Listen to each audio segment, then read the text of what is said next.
Welcome to the Common Man Football Show. My name is James Coburn, and today's episode, we're talking about the New England Patriots 2018 NFL Draft Class based on analytics. And in this video, we're going to look at all the picks that the Patriots made in terms of the first round, second round, third round, fourth round, fifth round, sixth round, seventh round, etc., based on production and athleticism data. So if you're new to the channel, new to the work that I do, all terms and definitions will be in the description. If you're wondering whether or not Tom Brady performed well based on the data, he did. If you type in Tom Brady analytics profile, my video will come up on Tom Brady where I go over all the reasons why Tom Brady should not have been as low of a draft pick as he was based on data. And if you're new to the channel, new to the work that I do, all terms and definitions will be in the description. So if you're not familiar with what market share data is, explosive lower body strength score, any of the other things I'm talking about in this video, you can just go to the description and all the data will be there. You can also watch previous videos of mine as well to get sort of a better perspective on a lot of the stuff I'm going to be talking about today. But the basics of what I'm doing on this channel is I'm looking at players based on how they performed on paper, production athleticism wise, and then looking at prior draft classes to see how well they match up with successful outcomes in the past. So with all that stuff out of the way, let's get to the first pick for the New England Patriots in Isaiah Wynn, offensive lineman out of Georgia. Unfortunately for Isaiah Wynn, he didn't really do any athleticism testing. He didn't do the bench press, he didn't do the vertical broad jump, he didn't do the 40-yard dash, he didn't do the short shoulder and three cone. He does have at least good size measurables for an interior offensive lineman, not necessarily a tackle. Most tackles are about 6'6" or higher, so he definitely is shorter on the shorter range.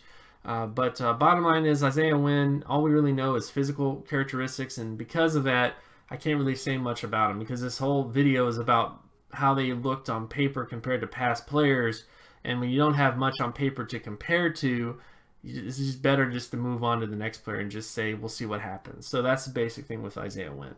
Then, of course, you get to Sonny Michel, running back out of Georgia. When you look at his production data, he had a 69.32 market share production score, which basically hits at least the 5-time Pro Bowl threshold of 69 or higher, and the 3-time Pro Bowl threshold of 52 or higher. So definitely has Pro Bowl potential based on his production data. When you look at the averages at the position, he is closer to a starter than a Pro Bowl player. But definitely not too far off what the average Pro Bowl score is and average starter score. So in many ways, Sonny Michel definitely has a chance to become a starter at the very least in terms of his production data. And when you look at his athleticism traits, only had the 40-yard dash to go on, and his 40-yard dash was a 61.17 speed score. Didn't do the three cone, didn't do the vertical and broad jumps. Really don't have that information to go on. But when it comes to running backs, 100% of multiple All-Pro / Pro Bowl running backs since 1999 had at least 179 or higher athleticism trait. When it comes to Sonny Michel, there's no 79 or higher athleticism trait, and a lot of that is because of a lack of testing. So in many ways, the first two players the Patriots picked, there's just not a lot of data there with them. I'll have to say the most likely thing with Sonny Michel is that he can become a long-term starter, but there definitely are question marks in terms of a lack of athleticism testing available and other sort of factors. Then, of course, we get to Duke Dawson, cornerback out of Florida. You look at his production data, he had a 52.86 solo tackle score and an 82.67 pass deflection score. His only issue really is solo tackle data, kind of below what the average pass deflection score is for an All-Pro and Pro Bowl cornerback, but definitely has good pass deflection data, 82.67 in terms of his pass deflection score. So that's definitely fantastic. And athleticism-wise, only a 78.57 speed score and 51.58 flexibility score. Didn't do the vertical and broad jump to determine his explosion testing, but based on his data, looks more so closer to a starter because of his flexibility testing. So there definitely are some more question marks here with Duke Dawson with the lack of explosion testing, but definitely has a good chance to become a long-term starter based on his production data and his athleticism traits. Then, of course, we get to Jawad Breeland, linebacker out of Purdue. Based on his production data, he had a 69.80 solo tackle score. Doesn't hit the All-Pro threshold or Pro Bowl threshold since 1989, but definitely hits above the starter threshold of 20.5. Is closer to the starter average of 79.20 in terms of the Pro Bowl average. And based on his athleticism testing, he had a 23.85 explosive lower body strength score, 56.72 speed score, and 64.21 flexibility score. Doesn't have Pro Bowl athleticism traits, but does at least have starter athleticism traits. So I think in many ways, Jawad Bentley's ultimate upside is as a kind of low-end kind of starter, based on his production, based on his athleticism traits. Then, of course, we get to Christian Sam, linebacker out of Arizona State. When you look at his production data, he had a 98.42 solo tackle score, which hits above the All-Pro average and Pro Bowl average at the position. In terms of the thresholds, and is definitely above the All-Pro average score of 96.95 out of 100. When you look at his athleticism traits, he had a 52.43 explosive lower body strength score, 58.90 speed score, and an 83.40 flexibility score. Doesn't quite have Pro Bowl athleticism because he lacks a bit of explosion and speed, but definitely has a good shot to become a long-term starter based on his overall athleticism traits. In many ways, Christian Sam has a very similar athletic profile to Barrett Rudd, and similar production traits as well. So I think that's the ultimate upside with Christian Sam. I think he's almost a lock to become a long-term starting linebacker based on his production and based on his athleticism traits. And of course, you get to Braxton Berrios, wide receiver out of Miami. When you look at his production data, he had a 43.17 passing yards market share production score. Doesn't hit the 5-time All-Pro, 3-time All-Pro, 3-time Pro Bowl, or long-term starter thresholds at the position, so definitely production is not his strong suit. When you look at the averages at the position, the average All-Pro score, average Pro Bowl score, and average starter score, definitely below what those averages are as well. And when you look at athleticism data, he does look a little bit more impressive, 27.48 in terms of explosiveness, 67.20 in terms of speed, and 80.75 in terms of flexibility. I think the best case scenario for Braxton Berrios is that he pulls a Julian Edelman or a Wes Welker and becomes a long-term starting slot receiver, which is kind of what he was at Miami. So ultimately, we'll see what happens with him.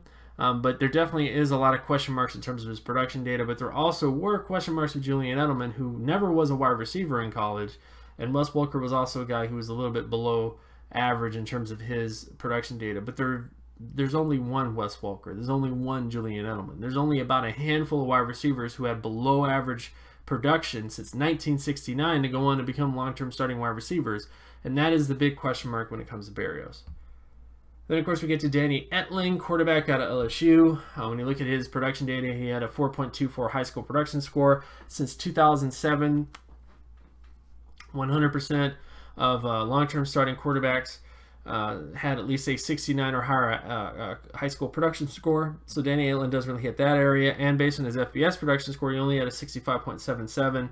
And doesn't really hit the Pro Bowl threshold, but does hit at least above the starter threshold of 26 or higher. And when you look at his average scores, his average career FBS score was 60.17 out of 100. Doesn't hit the All-Pro career threshold or Pro Bowl career threshold, but does hit at least above the starter threshold. And when you look at the average Pro Bowl score, starter score, and All-Pro score, he's definitely below what those averages are. And then when you come to Danny Etling, you're looking at a guy that's most likely going to be a backup to reserve type guy. Ultimately, that's just the basics with Danny Etling. And then, of course, you get to Keelan Crossan, cornerback out of Western Carolina. When you look at his athleticism traits, he had a 78.50 explosive lower body strength score, 87.20 speed score, and 92.93 flexibility score. Great athleticism traits all around.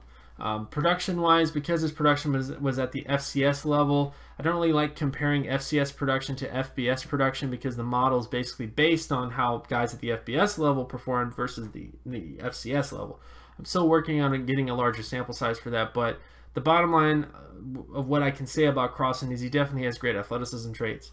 And then, of course, when you get to the final pick of the draft, which is Ryan Izzo, tight end out of Florida State, based on his production data, 47.92, doesn't hit the All-Pro threshold, but does hit at least above the Pro Bowl threshold. When you look at the averages at the position, definitely below the average starter score, which is a little bit concerning. And when you get to athleticism data, only had a 42.81 explosive lower body strength score, 13.72 speed score, and 44.04 flexibility score.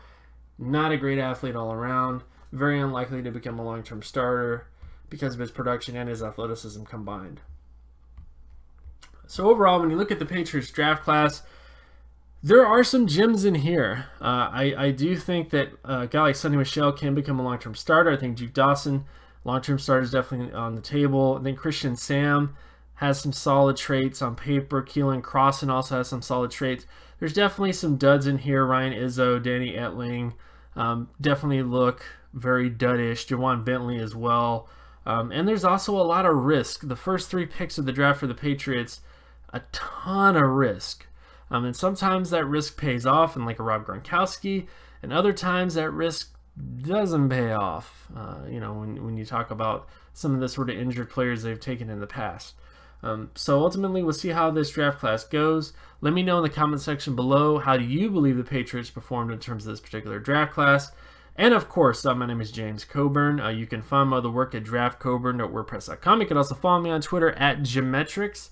And if you like this content and you want more content like this, be sure to leave a like and subscribe. Share this video as well with anybody that you know. Hit that notification button so you're always reminded when another video of mine drops. And I'll talk to you guys in the next video. Peace.